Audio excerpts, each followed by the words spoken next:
early, right? Probably. It was early. I want to say like 2005. Yeah. I had a website since 1999. And my website, it was all over the place. It was like not even, it was just really so that I could have the email addresses and things like that. Uh-huh. But once I actually formed a page, so to speak, it was about my weird collections. So if you go into the Internet Wayback Machine and start Yeah. looking at my early websites, oh, it's like laughable. That's really cool. But I had pretty much had like a quilting page, so to speak, that was just like, here's the quilts I've made. And then around 2005, I scrapped the entire website and dedicated it to my blog. And in that blog, it really was just more about me and my quilting adventure. It really wasn't, it was what social media was back then. You know, we didn't have Facebook, we didn't have any of those things. So the way that you interacted with the world was you sat down and you typed out, you know, what Yeah. you were feeling. And that's what I did. Basically, it was sort of like an online journal of my quilting projects. And then I want to say around 2006, there was this so there was blog and then an email list. And it was the Quilt Art email list. And it's still going today, although most people have moved over to a Facebook group for it. But that early quilt art list, it was a listserv. And what we would do is we would interact with each other that way. So that was our social media, right? That was our way of saying, hey, I put up a new blog, go look at my quilt, and you know, all this stuff.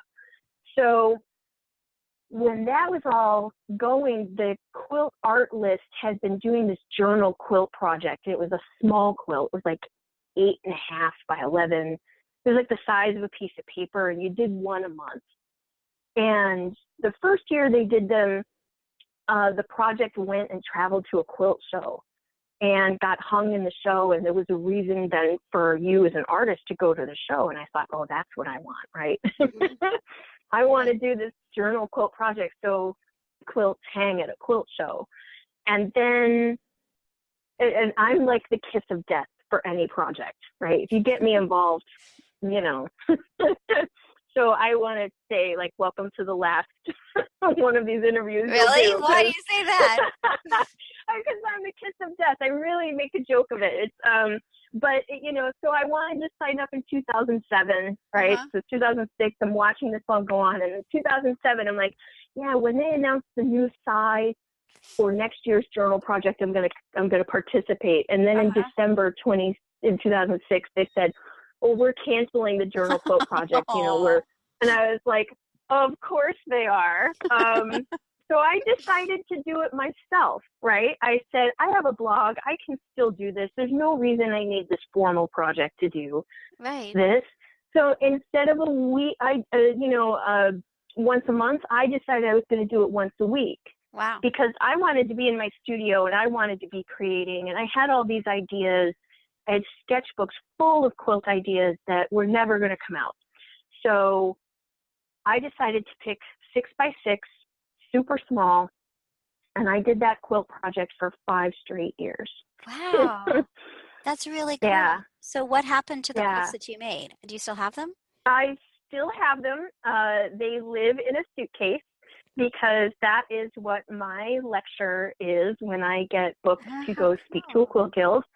I talk about how working small and working weekly created me as a quilter. I mean, I really worked out who I was and my voice and all of that in that series. Like, if you had said that, you know, and I show my very first quilt, which, you know, is really hideous.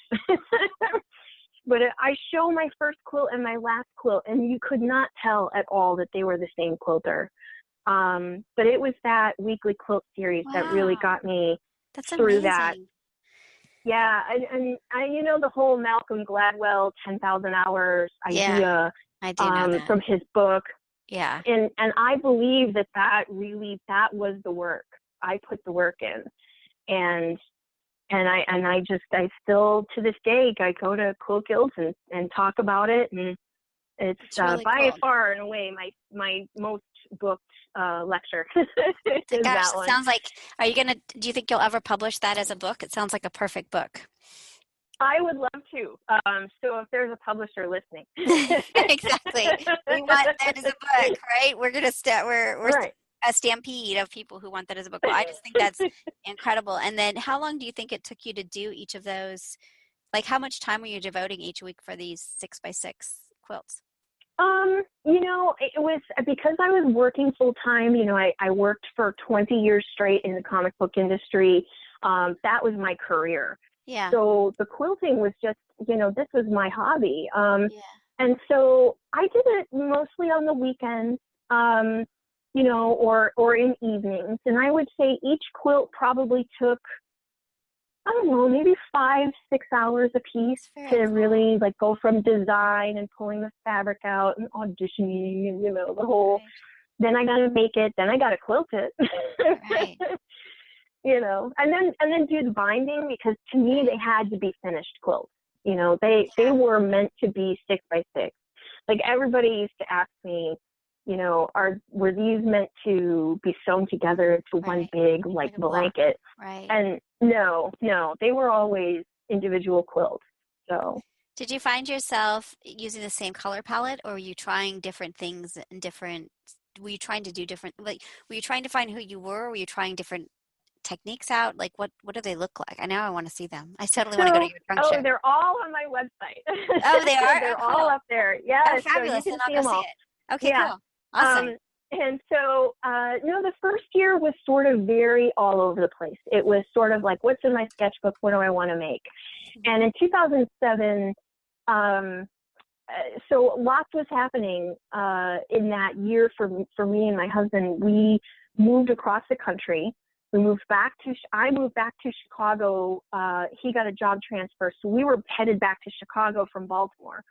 So why we decided to do this move in the middle of my fancy art project, I'll never know. But that's funny. It was very autobiographical in that year. So there were lots of things going on, and one of the blocks. And one of the quilts is literally a brown box. Really? These are so cool. So I am up at your website now, and I hope when people listen to it, they go to. They are everything and cool and amazing. They're just amazing. Yeah. They're great. So they're amazing. In the second year, I decided I was going to work on a theme. So much like the journal quilt project where people were doing these themes, I said, well, yeah, doing them all random each week was great, and I have a big giant stack of random quilts, but I wanted to work more on a theme, because that's what artists do, They work on a theme. Right. And so the second year I worked very dedicated, like on a particular theme. And then I did that again in year 3, but I changed up the size. Interesting. And I think by year 4, I was done doing design work. I didn't have to design 4 or 5 small quilts for a month. By year 4, I decided to just focus on techniques that I had never tried before. And that's so why they're year 4. Yeah, they're octopuses. There's a lot of octopuses. Yes, because I could draw one really quickly. So it really was more to focus on the technique rather than the design of the quilt. And that year, all of the quilts I talk about in a YouTube series called Technique of the Week. Cool. Awesome. So you can see all 52 of those. Oh, that's so awesome. Definitely. Well, we'll connect that up so people can see it. That's really cool. And so you were doing this year 1, year 2. So you were like, that's very consistent and dedicated. Was there ever a week where you felt like I can't bear doing a quilt, but you still did it? Or like, how did you... God, yes. Yeah. Well, year 1, oh my gosh, year 1, I was such a stickler for the rules. Year 2, I was also very, very dedicated. By year 3, basically, I started to get lax by finishing them by the end of the week. And by the time I got to year 4, if I was finishing them by the end of the month, I considered it a win. the idea initially was for me to work small, so I worked more often. Yeah. And get me in my studio, and get me using my stash, and get me out of my creative funk. And there were plenty of times where I was totally stumped. I have no idea what I'm going to do today. Well, I'll just put it off till tomorrow. I mean, that happens to everybody. Yeah. But there were some then that I was like, oh, I'm in the middle of this theme for this month, but I can't wait till next month because I want to do this other one, Yeah. And that happened a lot.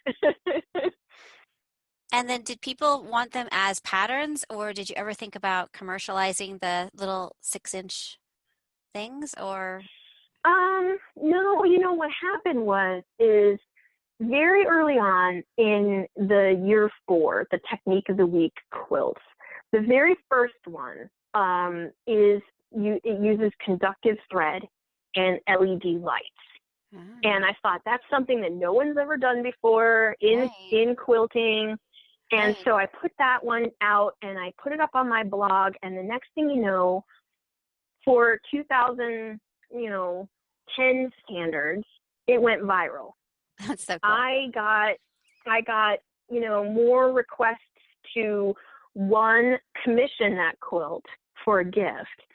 I got requests for people, where can I buy this stuff? And so then I thought, well, I'll put the kits together. Right. And then there were people who were like, could you come and teach us how to do this? So then I'm like, well, I don't necessarily want to be known as the girl who lights up quilts, but I'll take, Yes, I understand that. It's strange what you get known for. You're so like, really? That's what you all care about? Interesting, right? Yeah. And I really was more into like fabric manipulation and heirloom sewing techniques and bringing garment sewing into quilting and pleating and tucking and all of that cool stuff. And then here comes this like e-textile world, and they're like, you got to be the girl that lights up quilts, teach us. And then I thought, well, okay, that's fine. So really, 2011 got derailed in the middle of the art project because that sort of came up so often. Then I was teaching and starting to travel and trying to work that out with my full-time job, and that's a lot. Yeah, it was a lot. And now it's my full-time business. So that's amazing. Who knew?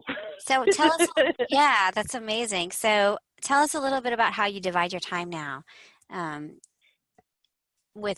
your quilting life. So 20 years in one industry that I loved and I miss. But after a while, there is just so much going on in my business that I was struggling to find enough vacation days at my full-time job to sort of make it work. And the next thing you know, I was a manager at the job, at the day job, and I saw some moves happening that sort of indicated that maybe now would be a good time to start making plans. And it turned out I was right. And now I'm full-time entrepreneur. Yeah. Trying to make it work.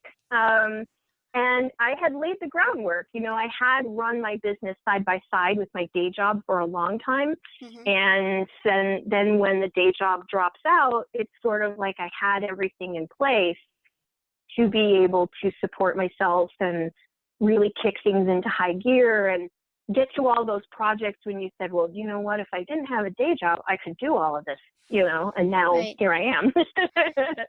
So yeah, I basically, and as far as like quilting and projects and things like that go, I still work on, quilting and sewing pretty much a good portion of the week.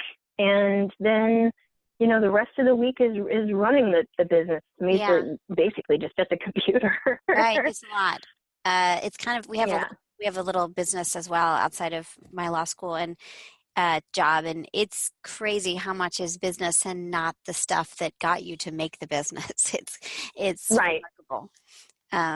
So, Yeah, I think what we all need to do too is like everything you have to evaluate. Like if I'm going to spend time on this